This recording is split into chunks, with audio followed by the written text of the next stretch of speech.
Same night, last dive. We're near the coastal area where Andrea and her mother were last spotted. Suit checked and rechecked. Can't risk any exposure in case the bloom hasn't completely resolved. Hard to swim after absorbing neurotoxin. Seriously. Diving now.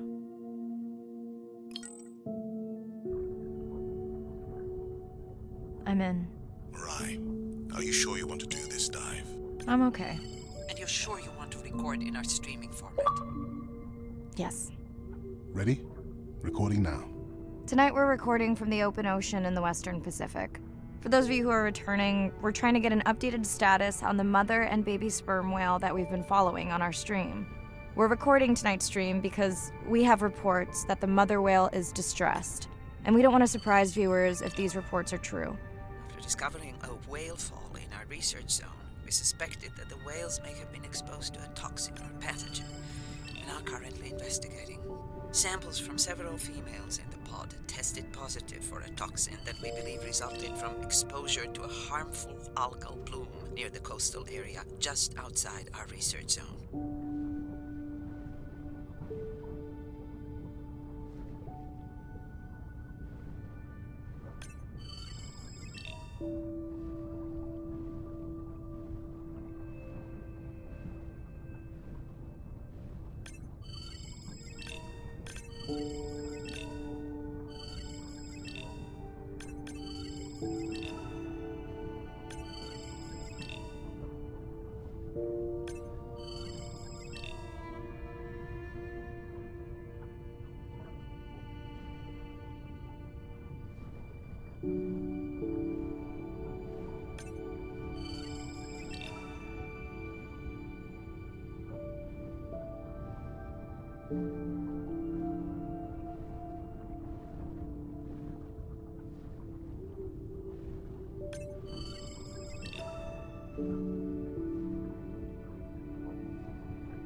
As I approach the whales, I'm going to turn off my mic, but keep on my video feed.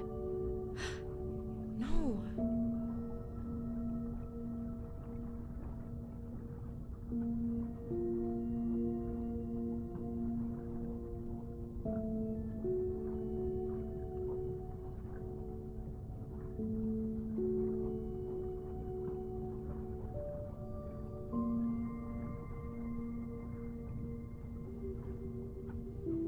The whales that we tested showed low level of this toxin, so we do not believe they will suffer from long-term effects.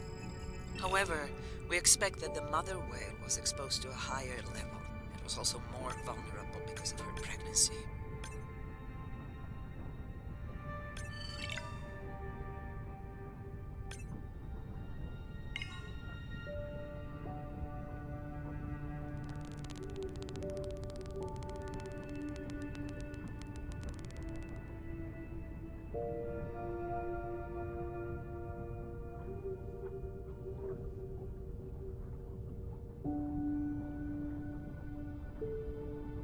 Andre, those orcas sure look like they're threatening the baby whale.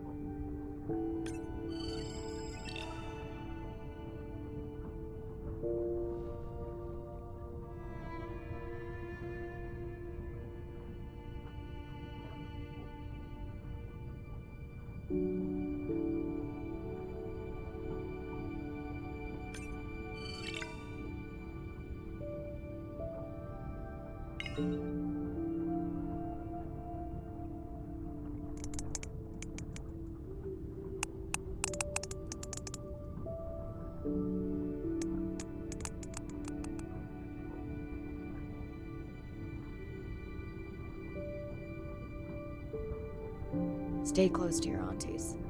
They know the way.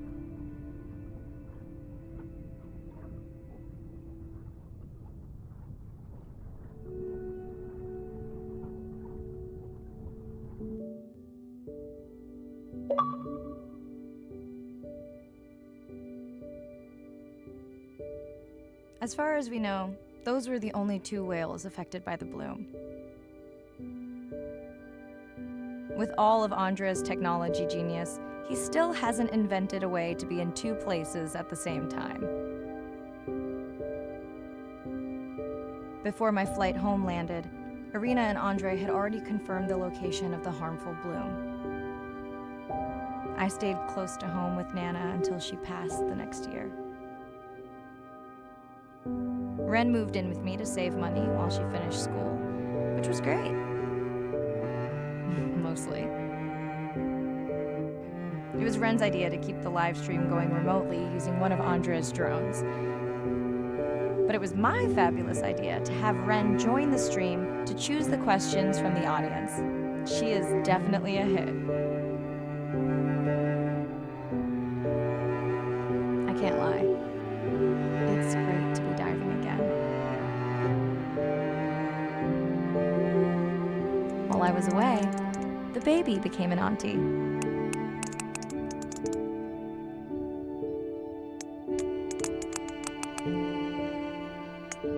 I think she likes it.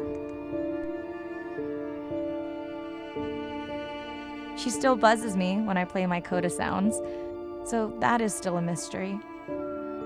But I swear, we understand each other completely.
Something in the water.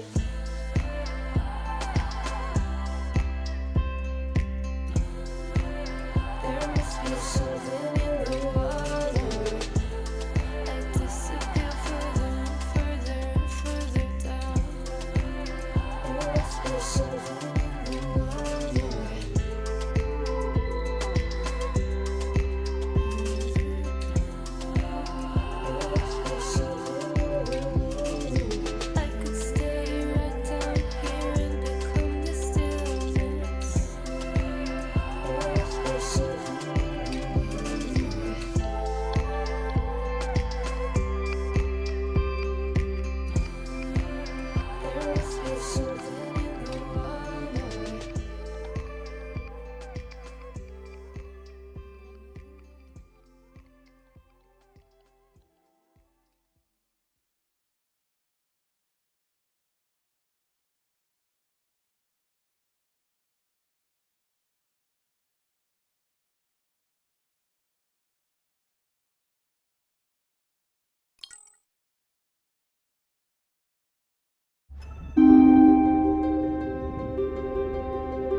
We're burdened from a time when we thought the ocean was too big to fail.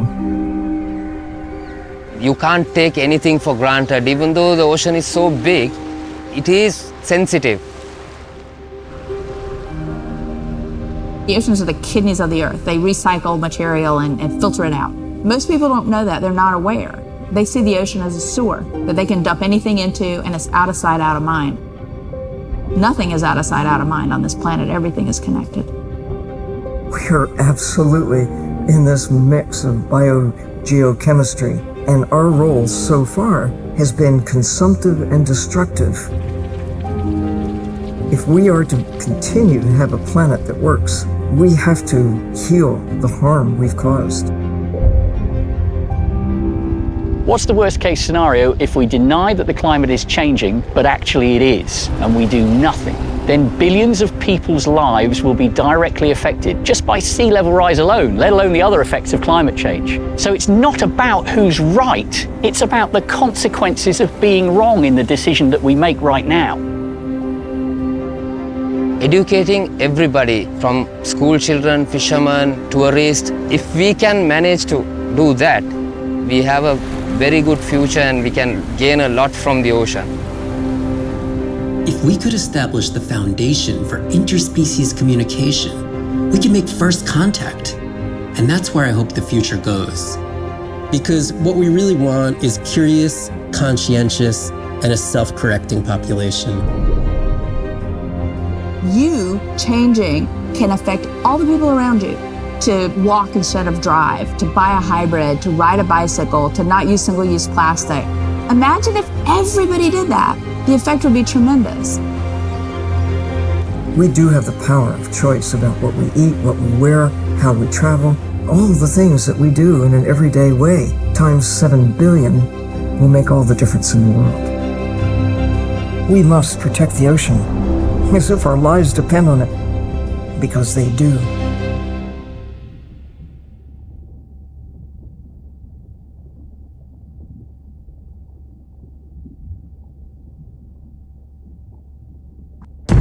SO Nadir, hatch secure, life support running, and we are ready for the water. Oh, yes. Look at the length of that thing. He is wider than the sun. No one has dived to 1,000 meters in Antarctica. My depth, 1,000 meters on bottom, over. As a scientist, I could tell you we discover something new every time we go out. That's been my drive, to discover things, to uncover mysteries that we can then solve. We're on a new frontier of ocean exploration that will bring out the explorer in all of us. We're partnering with the OceanX Initiative to build a mind-blowing platform for exploration. A research vessel that's a one-of-a-kind ocean conservation and media platform to explore the world's oceans in ways that were never before possible, to create one big wave for the oceans. I think it's really exciting. There's still a massive part of this planet we know nothing about.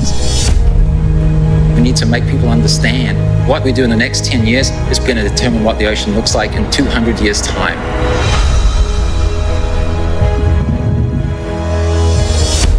Audiences glued to Blue Planet 2 have been starkly reminded of the problems of plastics pollution. 50 years ago, Jacques Cousteau and the Calypso managed to capture our imagination. Somehow we lost that moment. We have to get back that personal connection to the sea. The greatest era of exploration is still ahead of us. Exploring the ocean can help provide a piece to the big puzzle.